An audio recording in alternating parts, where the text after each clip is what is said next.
Então, bem-vindas e bem-vindos, né, a essa atividade sobre a vida e a obra de Engels, né, no bicentenário do nascimento dele. Na verdade, foi o dia 28 de novembro, mas por causa das eleições, a gente escolheu fazer essa atividade só hoje. E, né, então, eu vou falar aqui, né, meu nome é Marcos, eu sou né, da direção nacional da LSR, que é uma tendência do PSOL, uma corrente né, do PSOL, e também faz parte de uma organização socialista internacional que chama Alternativa Socialista Internacional. Então, para todo mundo que eu conheço, né, já sabe disso, mas quem não conhece, para eu me apresentar. Né, e a ideia é fazer essa apresentação no bicentenário para marcar essa figura importante que foi o Engels, né, que foi o eterno parceiro de Marx. E aqui tem um clipe de um dos artigos que foram escritos por causa do bicentenário, isso aqui do BBC Brasil, né, fala que fala da vida dupla de Friedrich Engels, o homem sem qual ninguém teria ouvido falar de Karl Marx. Isso né, não é sem fundo, na verdade, o que o artigo coloca, né, que o Engels teve um papel muito importante para defender, desenvolver e divulgar as ideias de Marx depois da morte dele. E, né, então, mas não só isso, o Engels foi importante desde o começo para desenvolver as bases teóricas do marxismo. Né, várias das ideias que o Marx foi desenvolver depois foram desenvolvidas em conjunto com Engels. Algumas foi o Marx que veio primeiro, algumas foi o próprio Engels que veio primeiro. E o Engels teve também um papel muito importante na construção do movimento revolucionário internacional, né? Ele participou na construção de 3 organizações internacionais dos trabalhadores, desde a Liga dos Comunistas, a primeira internacional e a segunda internacional.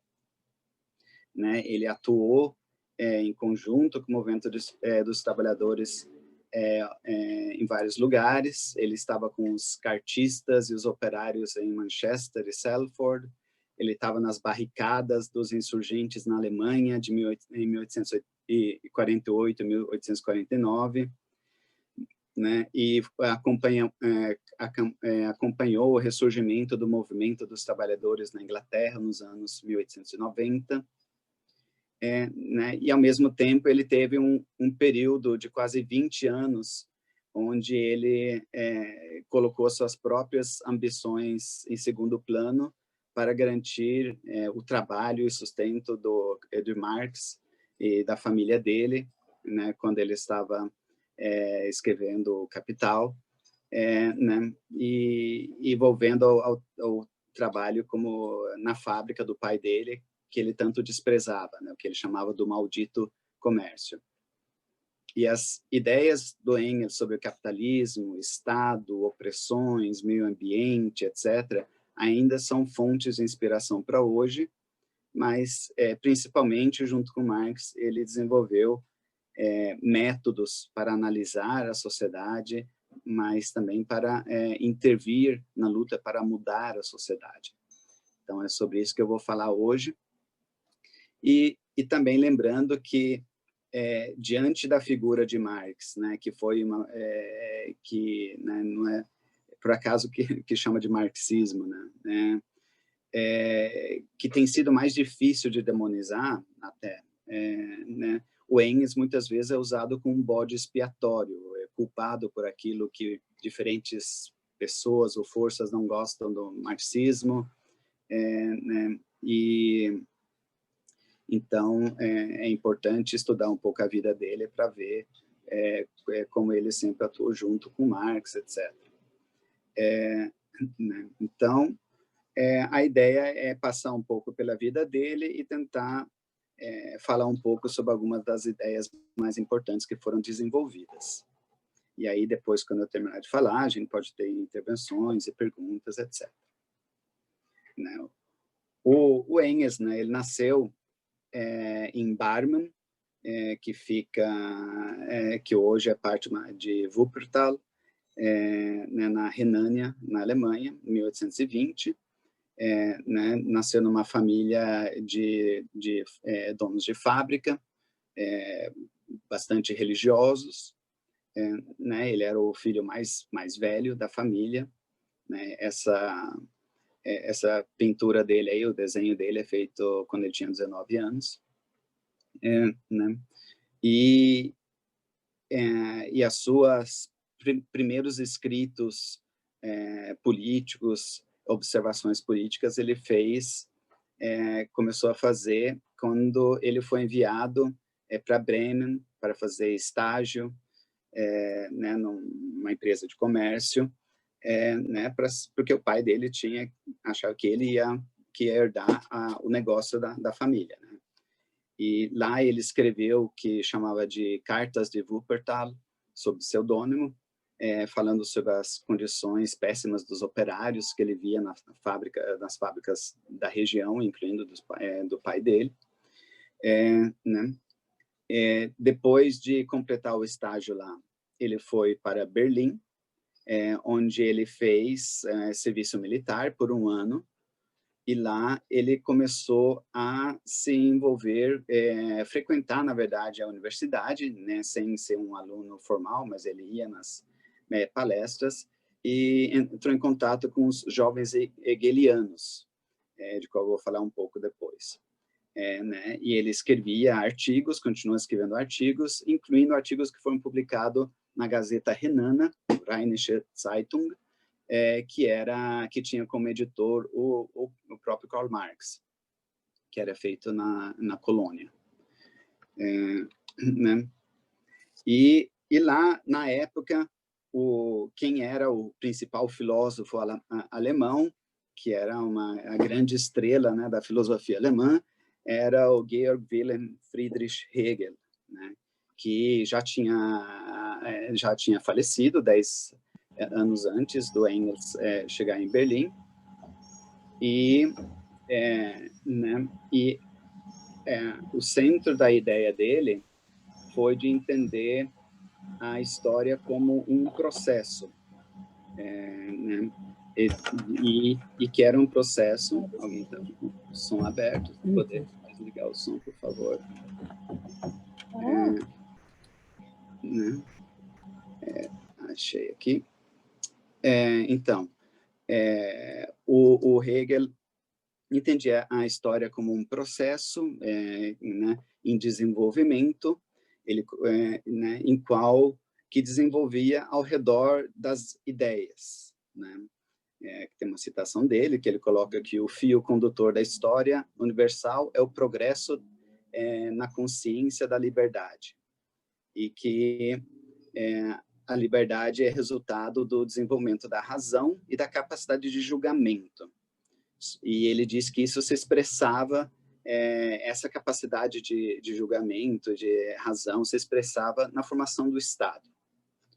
Né? O Engels, ele tinha como um método, né? Ele resgatou o método dialético dos gregos, né? Vocês devem ter ouvido falar da expressão da tríade dialética, né? Da tese, antítese e síntese, né? Que significa em grego posição, oposição e composição, e que o Hegel tinha sua própria jeito de expressar, ele coloca como afirmação, negação e negação da negação. Quem deve ter ouvido falar da expressão negação da negação vem disso. Eu não vou aprofundar sobre o tema da dialética, mas isso é importante, você pode entrar na discussão aí. Porém, você tinha entre os mais jovens seguidores do Hegel, eles tinham, eles discordavam de algum dos temas do Hegel, porque o Hegel ele tirava conclusões, apesar do método dele ser bastante revolucionário, de dizer que a história não é algo dado, é algo que está desenvolvendo, ele colocava como que nesse percurso da história, né, em busca da razão mais pura, né, de se conciliar do grande espírito universal, o Hegel achava que né, como eu disse lá, isso se expressava através do Estado, e a suprassumo do Estado era o Estado prussiano, da Prússia. Né, e do mesmo jeito que o desenvolvimento da religião tinha chegado à sua forma mais avançada, que era o protestantismo. Só que o Estado prussiano era bastante reacionário, né? Então, na juventude que se revoltava contra aquele Estado reacionário, né? E queria ter uma Alemanha unificada, etc., eles não concordavam com essa conclusão conservadora que o Hegel tirava do seu próprio método. Aí eles resgatavam o método do Hegel. Eles diziam que tudo bem, mas se a história é um processo e tudo muda, nós temos que também questionar o Estado atual, né? E criticavam o Estado reacionário da Prússia, criticavam o cristianismo, né? E alguns também entrava questionava a ideia do idealismo, né, em qual você coloca a ideia como algo que precede a existência, né, né, e resgatava as ideias materialistas que também estavam presentes em muitos nos filósofos gregos, né, especialmente o Feuerbach. Então, ambos, o Marx e o Engels, eles passaram, né, teve essa experiência junto com os jovens hegelianos, ou os hegelianos de esquerda, que também eles chamados, né, por causa dessa ideia revolucionária, né, que eles tinham. Só que o Marx e Engels chegariam depois, né, vou falar sobre isso, sobre a necessidade de virar o Hegel de ponta cabeça, né, de resgatar o método dialético, mas unir a uma visão materialista, né, em qual você coloca a existência material como o que leva ao desenvolvimento das ideias, né? Então, tem uma citação aqui do Marx, expressando aqui, né, coloca aqui como o modo de produção da vida condiciona o processo geral da vida social, política e intelectual. Não é a consciência do homem que determina a sua existência, mas a sua existência social que determina a sua consciência. E uma das expressões desse método a gente vê nas primeiras frases do Manifesto Comunista, né, que eles usavam esse método para estudar a história. E a conclusão que ele disso no Manifesto Comunista são as primeiras frases, que coloca que a história de todas as sociedades que existiram até nossos dias tem sido a história da luta de classes, né, de opressores e oprimidos, que estão em constante luta, e que essa luta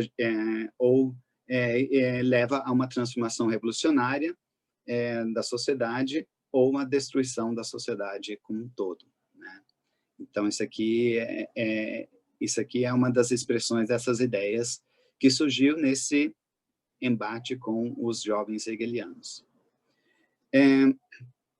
Mas voltando para o Engels, então, né, porque isso aí são ideias que iam se desenvolver mais na época, porque o Engels, ele, naquela época, né, de 1938, 40, 41, 42, ele está no processo de desenvolver as suas ideias, né? E aí vem um grande salto nesse desenvolvimento, vai vir na viagem que ele faz para a Inglaterra, né? Mandado lá pelo seu pai para trabalhar na fábrica da empresa que o pai dele tinha fundado, que chama Ehrman Engels, né, uma empresa que fazia fios de costura, que tinha fábricas né, na Alemanha, mas também em Salford, em Manchester, né? Salford é parte da região metropolitana de Manchester.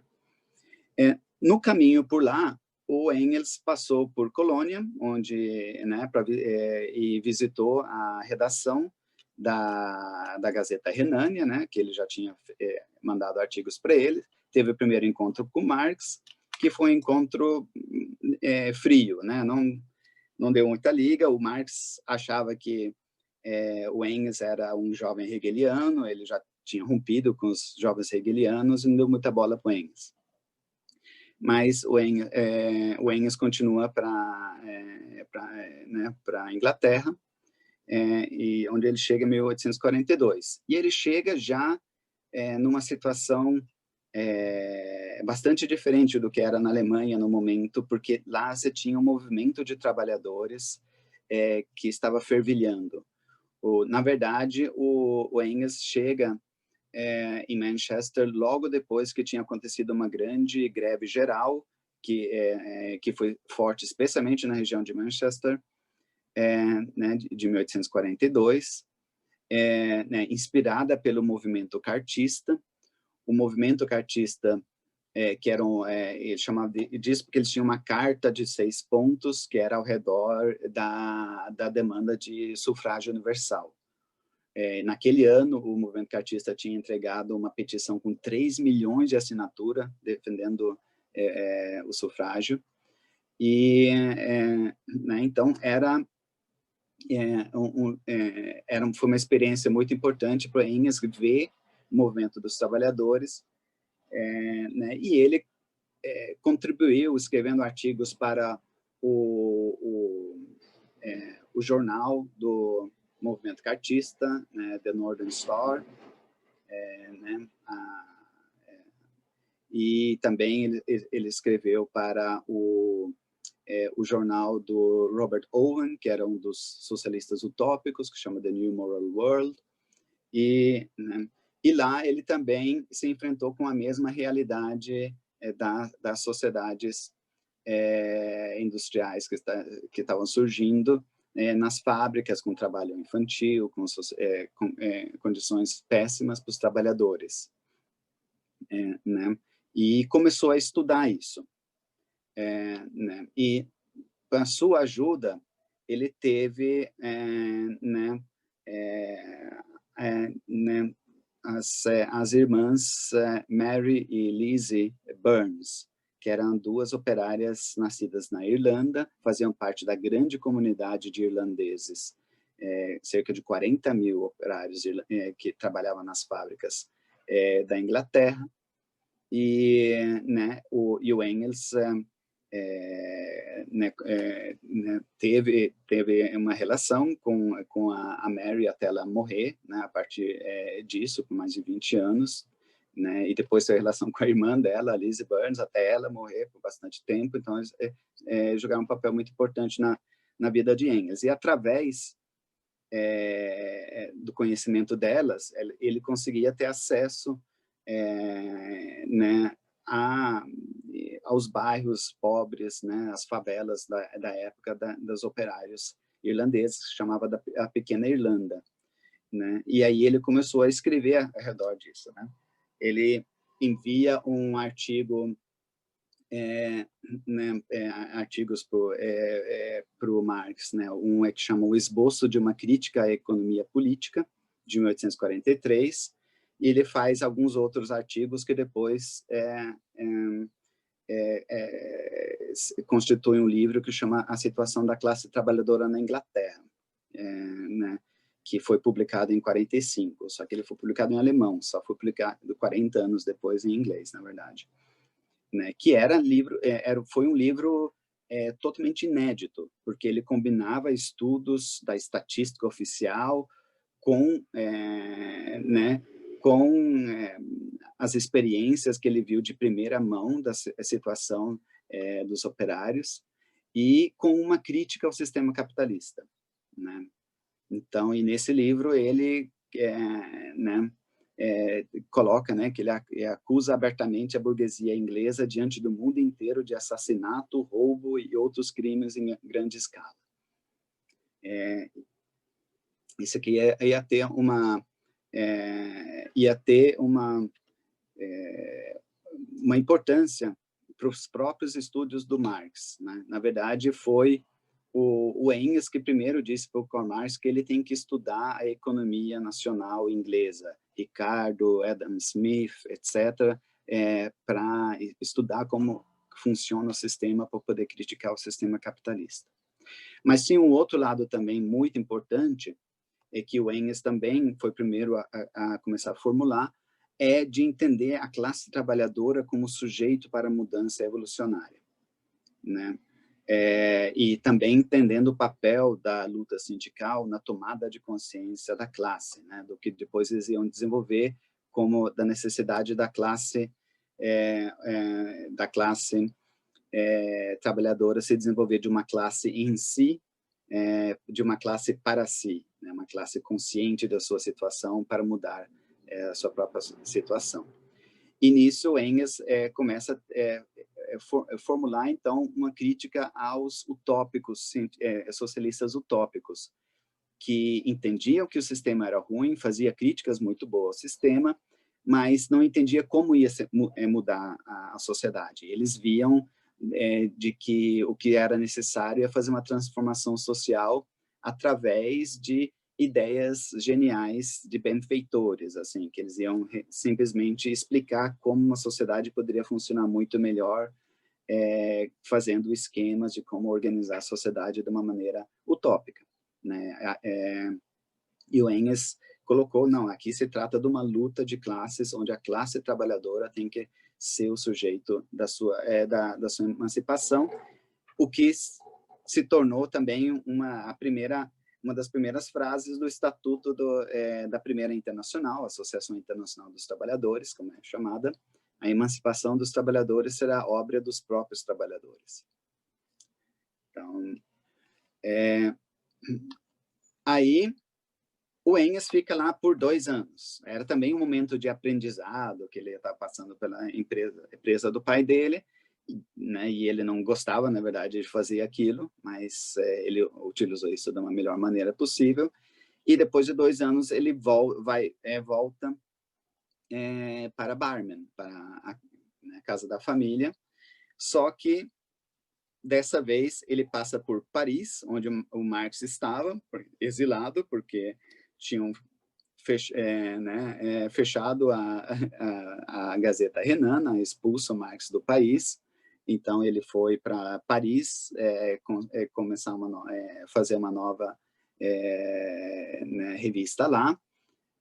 E dessa vez, quando Marx encontra Engels, né, isso que é relatado lá no filme, o Jovem Marx, agora deu match, né? Agora o Engels ficou 10 dias em Paris, e nesses 10 dias eles começaram uma colaboração que foi até que durou a vida inteira, né? Quase 40 anos, né, do Engels com o Marx, né? E eles começaram imediatamente a fazer começar a formular, colocar no papel as bases teóricas da ruptura que eles já tinham feito com os jovens hegelianos, né? Isso levou eles a escreverem 2 livros. O primeiro livro, que era que chama a Sagrada Família, conhecido como a Sagrada Família, né? O primeiro título ia ser A Crítica da Crítica Crítica. Né? É um livro onde eles criticam as ideias dos jovens hegelianos, Bruno Bauer, os irmãos deles e os seguidores do Bruno Bauer, né?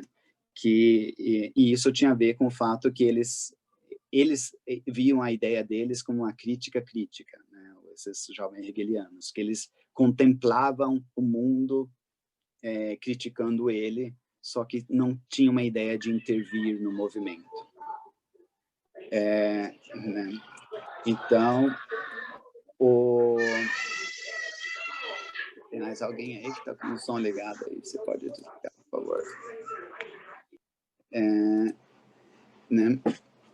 E esse livro, o esboço foi feito nesses 10 dias, mas depois o Marx elaborou em cima dele, ele foi publicado um ano depois.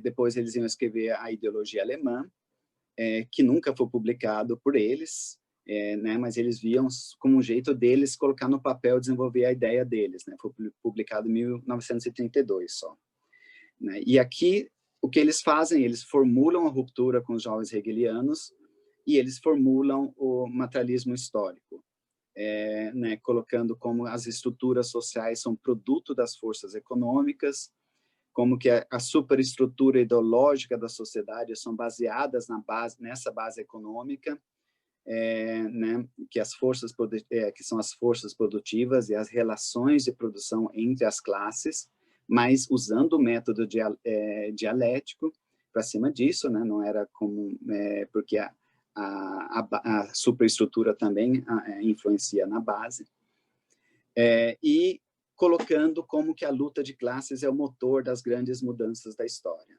né? Eles formulam essas ideias nesses livros aí. Né? E também criticam, naquela época também, que formulam uma crítica contra o materialismo do Feuerbach, como sendo aquele materialismo de alguém que só contempla o mundo, e tem uma visão bastante mecânica, não dialética, né? Que dessa época vem a frase do Marx, que todo mundo deve ter ouvido, que ele coloca que até agora os filósofos se preocuparam em interpretar o mundo de várias formas. O que importa é transformá-lo.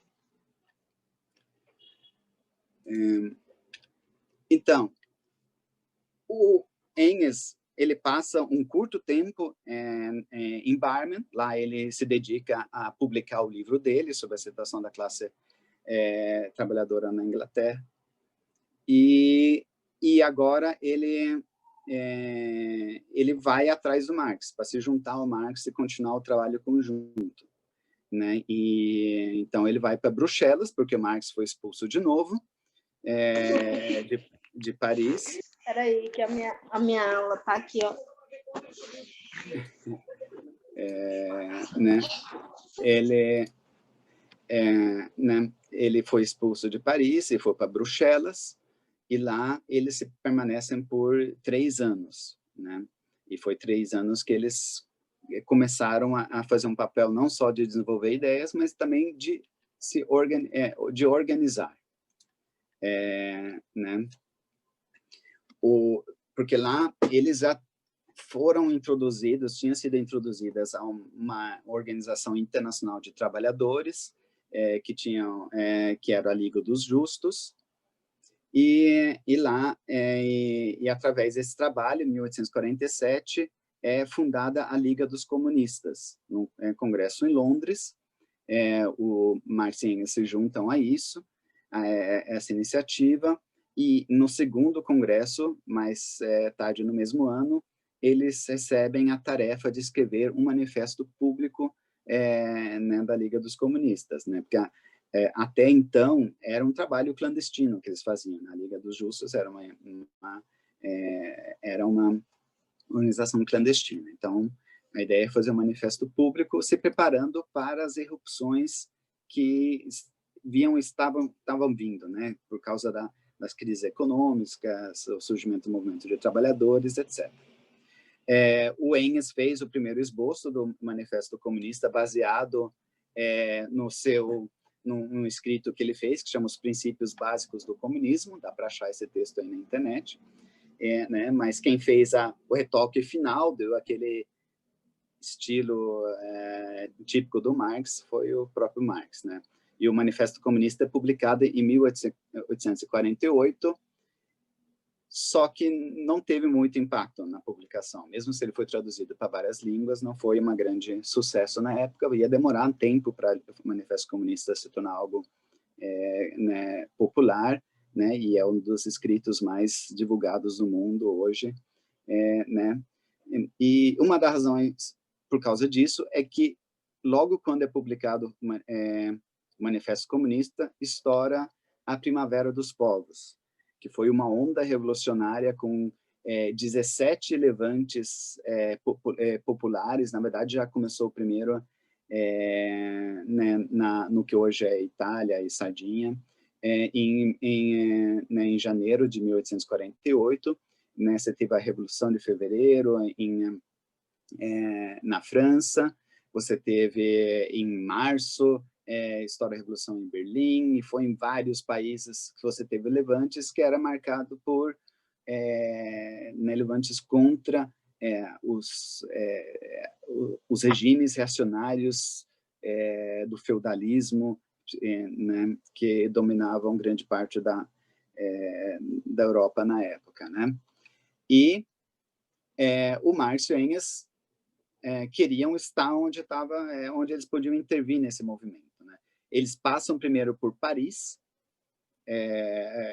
por um curto tempo, mas eles voltam para a Colônia, onde, né, na Alemanha, onde o Marx relança um jornal lá, ele lança a Nova Gazeta Renana, que chegou a ter uma tiragem diária de 5.000 exemplares, né? E o Engels intervém em várias das lutas, levantes que aconteceram naquela época em diferentes partes da Alemanha, principalmente ao redor da cidade dele, em Barmen, né, em Elberfeld, né, e depois ele participa nos levantes que teve no sul da Alemanha, em Baden, né, que são derrotados, e o Engels tem que se exilar na Suíça por um tempo, né? O jornal do Marx novamente é fechado, Marx é expulso da Prússia, perde sua cidadania prússia, agora não tem mais volta para ele, né? E essas revoluções, na verdade, são derrotadas, né? Então, isso foi bastante importante, né, para a situação do continente inteiro. Primeiro, para eles fazerem um balanço sobre isso, e um dos balanços que eles fizeram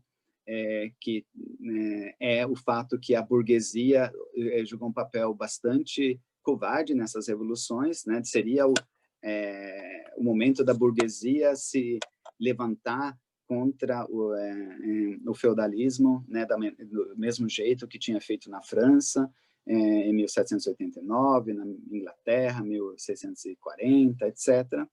Mas eles já estavam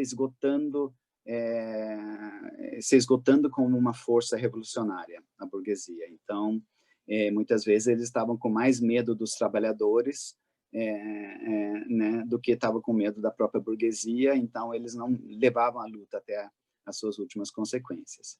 E é interessante isso, porque é nesse momento que o Marx e Engels começam a falar da necessidade da classe trabalhadora tomar as rédeas também da Revolução Burguesa, né? Não só uma revolução, né, e falando da necessidade de uma revolução permanente, ideias que o Trotsky ia desenvolver mais tarde, né? Só que tem um refluxo geral da luta, né? Foi uma derrota grande, e foi um momento muito difícil para o Marx e Engels. Eles se exilam em Londres, em 1849, não tinha mais onde para eles ir no momento, tentam lá lançar algum tipo de organização e jornal, etc., mas sem grana, né? Né? E numa situação em qual a família do Engels agora corta toda a ajuda que eles tinham dado a ele, né? E numa situação muito difícil para a família do Marx, né? O Marx perdeu 3 filhos, né? Marx e Jenny, né? A esposa dele, perderam 3 filhos quando eram bem criancinhas, né? Passando fome, etc. E o Engels chega à conclusão de que o Marx vai poder continuar com o trabalho que eles tinham começado de desenvolver, né, as teorias e análise do capitalismo, ele vai ter que arranjar grana e ele volta para a fábrica do pai. Volta para o que ele chamava do maldito comércio, em 1850. E lá ele ficou por 19 anos trabalhando naquela fábrica. Né? O próprio Engels, né, por causa disso, ele não conseguiu fazer muitas obras, né? Ele fez um livro sobre a guerra camponesa alemã, que é sobre os levantes dos camponeses do século XVI, fazendo paralelos com as revoluções, mas ele, mas ele ainda se dedicava a ajudar o Marx em todas as maneiras possíveis. Eles tinham uma troca de cartas que eu não sei se tem igual na história da humanidade, gente que trocava tantas cartas, muitas delas foram destruídas, tem 1.500 cartas que foram queimadas depois, mas tem muitos estudos em cima das cartas que eles mandavam, que era impressionante a eficácia do sistema de correios da época vitoriana, né? Porque eles podiam mandar uma carta de manhã lá de Manchester e chegava em Londres à tarde no mesmo dia. Então, eles trocavam muitas cartas.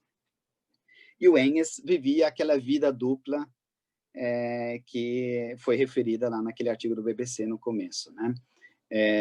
Porque ele tinha a sua relação com a Mary Burns, ele tinha uma casa que ele alugava com um outro nome, etc. Né? Durante o dia ele era fabricante, durante a noite ele escrevia cartas e morava com a Mary Burns, né? Então foi um período longo com essa vida dupla que ele manteve, né? Aconteceu coisas importantes nesse período, principalmente em 1864 lançado a Associação Internacional de Trabalhadores, né, o que a gente conhece como a Primeira Internacional. Né? Em 1867, finalmente foi lançado o primeiro volume do O Capital, que foi, né, a grande obra do Marx, analisando o capitalismo. Né?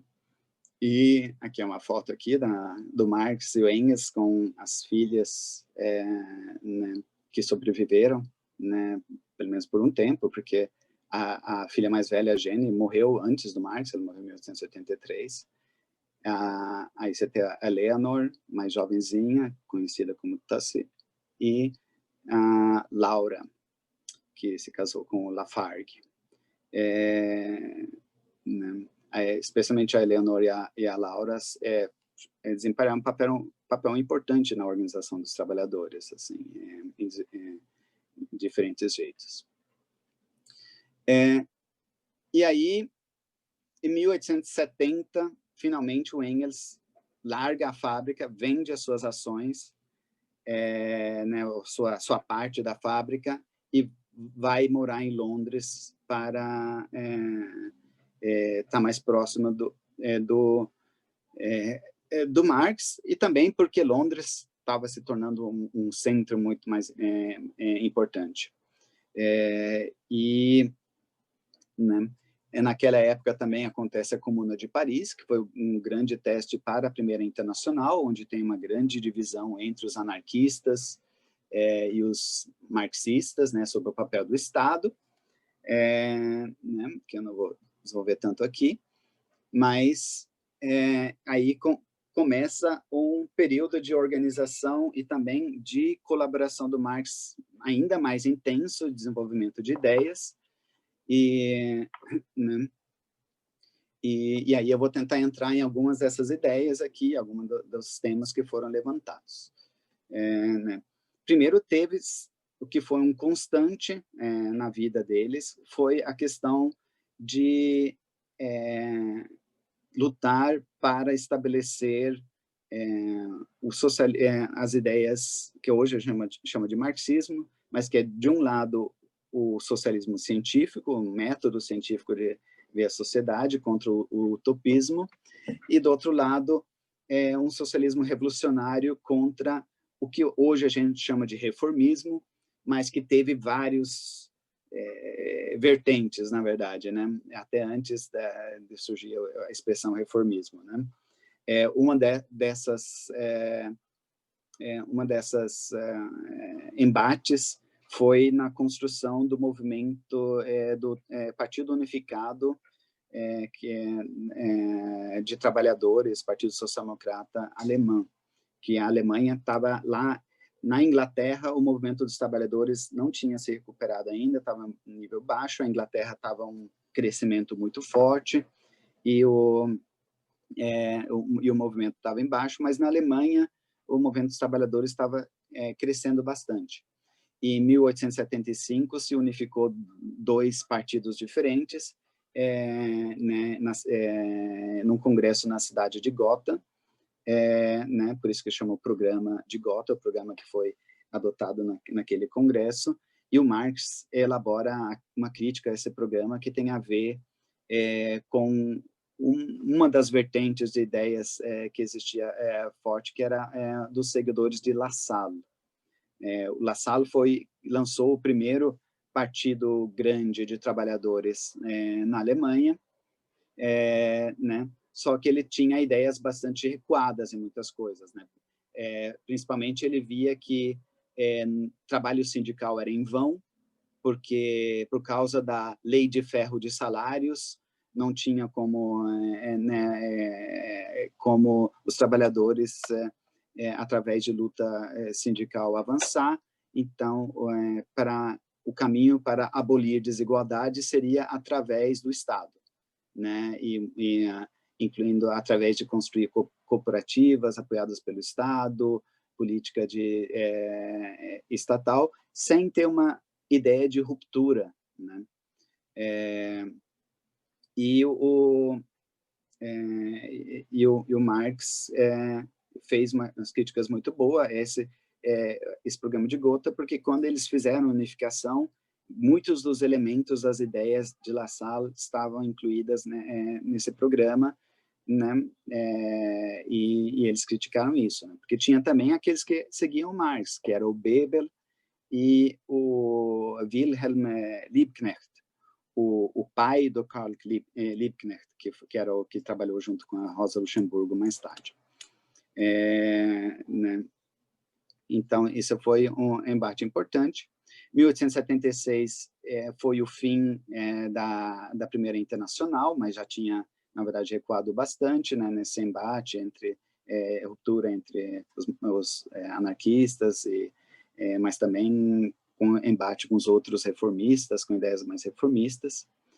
E aí, uma das ideias muito interessantes, que aqui não vai dar para entrar em detalhes, mas eu acho que é muito bom ver, é como o Marx e Engels, não é que as ideias brotavam da cabeça deles prontas de um dia para o outro. Muitas das ideias, eles demorou tempo para amadurecer.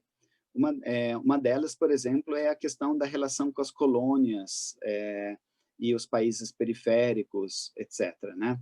Porque eles entendiam que o capitalismo agia ruim, né, nos países colonizados, mas na ideia talvez tinha uma visão mais otimista em cima do capitalismo, que pelo menos o capitalismo ia modernizar esses países, trazer um modo de produção mais avançado, né? Mas com o tempo eles vão vendo que na verdade o colonialismo só exportava o atraso, só era um jeito de garantir a hegemonia da burguesia e manter esses países no atraso, né?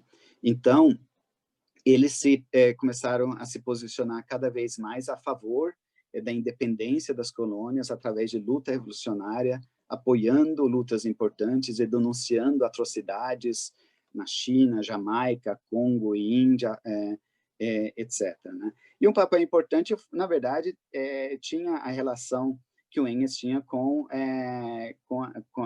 os irlandeses, porque a Irlanda, o próprio Engels fala que a Irlanda foi a primeira colônia inglesa, né? Porque né, a relação que eles tinham com os irlandeses, que eles só conseguiram a independência em 1921, na verdade, né?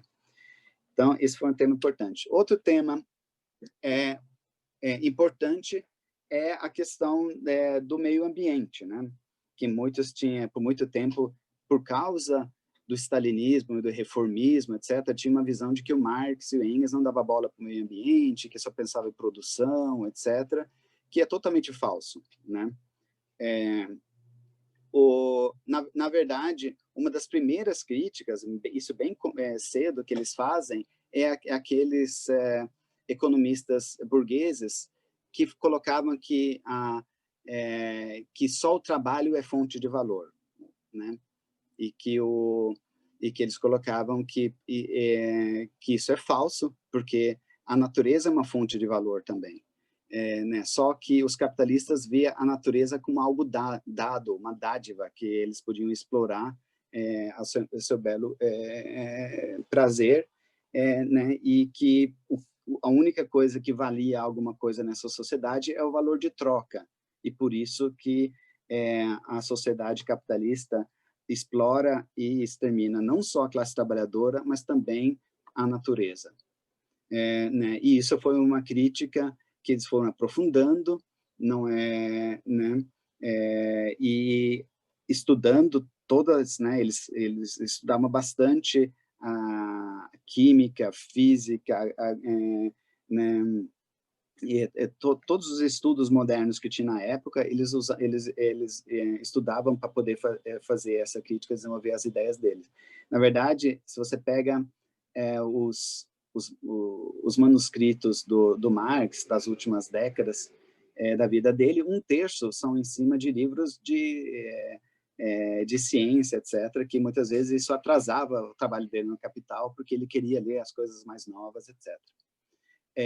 Tem essa citação aqui do Engels sobre num texto dele, chama O Papel do Trabalho na Transformação do Macaco em Homem, que é muito bom, que é uma citação longa, mas eu acho que ela é muito boa, que ele coloca assim: não deixemos, no entanto, lisonjear-nos em excesso por nossas vitórias humanas sobre a natureza, pois cada vitória a natureza se vinga de nós. Cada vitória, é verdade, em primeiro lugar, traz os resultados que esperávamos, contudo, no segundo e terceiro lugares, tem efeitos bem diferentes, imprevisíveis, que muitas vezes cancelam o primeiro. Aí ele fala como foi destruída as florestas na Grécia, né, em outros lugares, etc. Depois coloca: assim, a cada passo somos lembrados que, de modo algum, governamos a natureza como um conquistador sobre um povo estrangeiro, como alguém que está fora da natureza, mas que nós, com carne, sangue e cérebro, pertencemos à natureza e existimos em seu meio, e que todo o nosso domínio consiste no fato que temos a vantagem sobre outras criaturas de poder aprender suas leis e aplicá-las corretamente. Né? Vamos lá. Uma outra ideia, um outro livro muito fundamental e importante foi A Origem da Família, da Propriedade Privada do Estado, que eles também usavam as pesquisas mais atuais na época, né, que especialmente o do Morgan, que fez estudos antropológicos, e o Engels queria entrar no tema sobre a opressão das mulheres. Né? Isso porque o Bebel e Kautsky, né, que eram um dos principais líderes da social-democracia alemã, expressavam ideias de que as mulheres sempre tinham sido oprimidas, né, e que o Engels achava que aquilo era suspeito. Então ele começou a estudar isso, pegou os estudos que o Marx tinha feito sobre do Morgan, para mostrar que a opressão das mulheres também é uma construção histórica, não é algo que é eterno, que sempre existiu. E que a introdução da propriedade privada individual sobre a produção foi o que abriu o caminho para a derrota histórica do sexo feminino, como o Engels coloca, né? E que a primeira opressão de classe, dessa maneira, se coincide com a opressão do gênero, né? Ele coloca no livro, por exemplo, que na família o homem é o burguês e a mulher é a proletária. Né? E era um debate importante que tinha na época, porque o Engels se posicionava, e em geral os marxistas se posicionavam a favor da participação da mulher né, na força de trabalho e no movimento. Né? Porque através da participação da força de trabalho, as mulheres poderiam se tornar mais independentes e romper o isolamento do lar, né? Ao mesmo tempo que o Engels colocava que existe a dupla opressão, e que né, aí tem essa citação que ele coloca que a emancipação da mulher só se torna possível quando ela pode participar em grande escala, em escala social da produção, e quando o trabalho doméstico lhe tome apenas um tempo insignificante. Né? E quando os meios de produção passarem a ser propriedade comum, a família individual deixará de ser a unidade econômica da sociedade. A economia doméstica converter-se-á em indústria social, o trato e a educação das crianças tornar-se-ão assunto público, a sociedade cuidará com o mesmo empenho de todos os filhos. Né? E o Marx e o Engels colocam também, o Engels coloca nesse livro uma coisa importante, que ele coloca que isso é estudado mais hoje, né? Mas ele coloca que, segundo a concepção materialista, o fator determinante na história é, em última instância, a produção e reprodução da vida imediata. Que ele especifica que não trata só da produção em forma de mercadorias, mas a reprodução da vida, que era principalmente o trabalho das mulheres, também é determinante para a sociedade. Então, não era, isso é importante porque para entender que é importante estudar a sociedade também por ponto de vista das mulheres. E também, nesse livro também, ele faz o estudo sobre o Estado, né? Que ele coloca como o Estado é algo surge por causa do antagonismo entre as classes sociais, que precisa de uma força que controla a luta de classes para que a sociedade não acaba né, uma autodestruição da sociedade. Então, o Estado surge como um árbitro que se coloca aparentemente acima da sociedade e colocar limites para esse conflito, né, ao mesmo tempo que o Estado, na última instância, representa uma classe. Né? A classe, no Estado de hoje, o Estado representa os interesses da classe capitalista. E isso é uma questão importante, porque uma das conclusões que o Marx e Engels tiravam da Comuna de Paris é o fato que a conquista da democracia e a conquista do poder do Estado pelos trabalhadores não é simplesmente dos trabalhadores ganhar o governo, conquistar, fazer uma revolução e conquistar o aparato e fazer que esse aparato trabalhe para os trabalhadores. Que a Comuna de Paris mostrou a necessidade de construir um outro tipo de Estado, mas ainda ter um Estado, por enquanto você ainda tem uma sociedade marcada por conflitos de classes, e isso não vai sumir de um dia para o outro, a classe trabalhadora vai precisar de um aparato. Né? Então, por isso também eles criticavam a formulação que existia no programa de Gotha, que era de ter um Estado livre, né, do povo. Né? E diz, mas que Estado é esse livre do povo? Porque o Estado hoje é um Estado capitalista e depois vai ter que ser um Estado dos trabalhadores e que não vai ser livre para os capitalistas. Então, isso era uma ideia.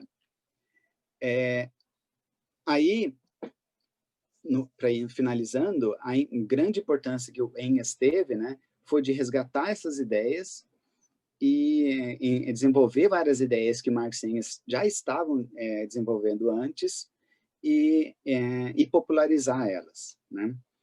Então, o Engels teve uma importância fundamental, na verdade, né? Porque porque não existia o Marx e Engels, se você vai ler a ideologia alemã, a Sagrada Família, etc., não são textos muito acessíveis e que explicam o conjunto da obra, textos bem iniciais. O Manifesto Comunista é fantástico, mas é muito incipiente. Então, precisava de textos para explicar o marxismo de uma maneira mais coerente, e isso foi os textos do Engels que fizeram, né?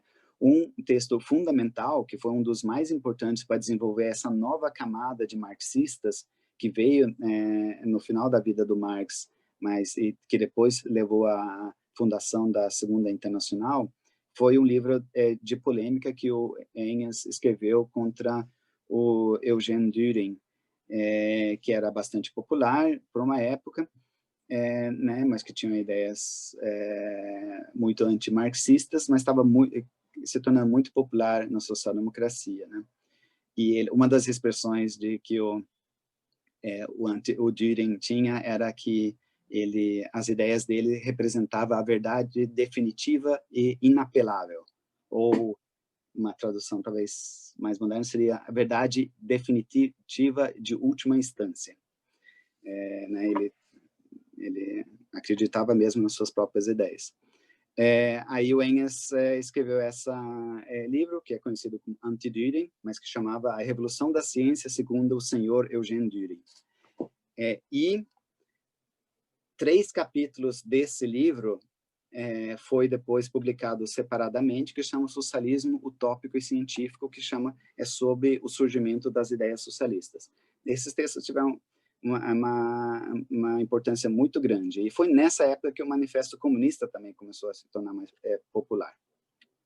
E aí veio a origem da família, da propriedade privada do Estado, 1874, né, que trata então dos temas da família e do surgimento do Estado, e sobre outras questões científicas, etc., o Engels não conseguiu terminar os livros, né? Tem alguns livros inacabados dele, como a Dialética do Estado, Dialética da Natureza, mas ele conseguiu garantir a publicação do volume 2 e volume 3 do Capital. O último foi bem no fim da vida dele, quando ele já não estava mais conseguindo chegar bem, etc. E uma das últimas tarefas do Engels foi auxiliar na fundação da Segunda Internacional, a Internacional Socialista, que foi fundado no centenário da Revolução Francesa, né, exatamente em 14 de julho de 1879, na queda da Bastilha, no centenário da queda da Bastilha, tinha 2 congressos marcados, né? Tinha o Congresso dos possibilistas, que era, né, uma vertente reformista, né, que achava que a gente tinha que fazer a política em cima do que é possível, por isso que eles chamam de possibilistas, e os mais marxistas, né? E o Engels foi fundamental para garantir que o Partido Social Democrata Alemão e Austríaco não ficasse em cima do muro, mas embarcasse no projeto da construção da Segunda Internacional. Né? E também, na própria Inglaterra, começou, no final da década de 1880, a ter uma nova onda de luta sindical que começa a surgir, onde a filha de Marx, a Eleanor Marx, ou Tassi, como ela era conhecida, ajudava a organizar greves, e, etc, né? E o Engels discursou no primeiro ato de 1º de maio de Londres, que foi no dia 4 de maio, não foi no 1º de maio, né, onde tinha 200.000 pessoas no ato, né? E então, no final da vida dele, ele teve que não só escrever muito, ler os textos de Marx para publicar, né, mas também ele desempenhava um papel muito importante como organizador. E ele fazia isso em 20 línguas, né? Além de tudo, o Engels era um poliglota, ele falava 10 línguas fluentemente e se comunicava em 20 línguas. Então, aqui uma citação de uma carta que ele escreveu um ano antes de morrer, em 1894, que ele coloca que eu tenho que acompanhar os processos em 5 grandes e vários pequenos países europeus e nos Estados Unidos. Para esse propósito, eu recebo 3 jornais diários alemães, 3 ingleses, 1 italiano e, desde janeiro, um diário de Viena. De semanais, eu recebo 2 da Alemanha, 7 da Áustria, 1 da França, 3 dos Estados Unidos, 2 em inglês e 1 em alemão, 2 da Itália e 1 cada da Polônia, Bulgária, Espanha e Boêmia. 3 desses em línguas que eu ainda estou me aprendendo gradualmente. Né? E tem um tema que eu não vou aprofundar, mas acho que é bom mencionar pelo menos, é que existia aqueles que achavam que o Engels estava virando reformista no final da vida dele, etc. Né? Porque o Engels, corretamente, definia a tática de participar em eleições. E isso foi usado por Kautsky, depois o Bernstein, que o Bernstein é um que frequentava muito a casa do Engels, né? Para justificar uma visão gradualista e legalista, né? Depois, reformista da sociedade, de fazer pequenas mudanças e apostar na conquista cada vez maior de espaço político através do sistema né, vigente político. Só que o Engels sempre rejeitou a ideia de ter uma visão gradualista, né? Mas ele era aberto para táticas que podem ajudar a construir a luta, incluindo a participar das eleições e, se ganhar um governo, usar esse governo para os fins revolucionários, né? Não com uma ideia reformista, né? E o Engels se desempenhou bastante para que o próximo programa do Partido Alemão, em 1891, né, conhecido como o programa de Erfurt, que foi da cidade que foi o Congresso, largasse as ideias do Lassalle e né, se tornasse um programa mais revolucionário, né? E aí, para finalizar, né, o Engels, ele morre de câncer no esôfago, né, mas depois uma vida bastante vivida, dura, mas que ele nunca negava tudo que era humano, assim, de viver a vida plenamente, e morreu ainda tendo um otimismo sobre a possibilidade de mudar a sociedade, né? Aí ele descreve em um dos seus livros o que significa, o que se possibilitaria uma revolução socialista, né? Ele coloca assim: pela primeira vez surge agora, e surge do modo efetivo, a possibilidade de assegurar a todos os membros da sociedade, através de um sistema de produção social, uma existência que, além de satisfazer plenamente suas necessidades materiais, lhes assegura o livre e completo desenvolvimento e exercício de suas capacidades físicas e intelectuais. A própria existência social do ser humano, que até aqui era enfrentada como algo imposto pela natureza e a história, é de agora em adiante obra livre sua.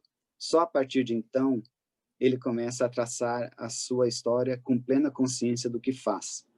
É o salto da humanidade do reino da necessidade para o reino da liberdade. Termino aqui.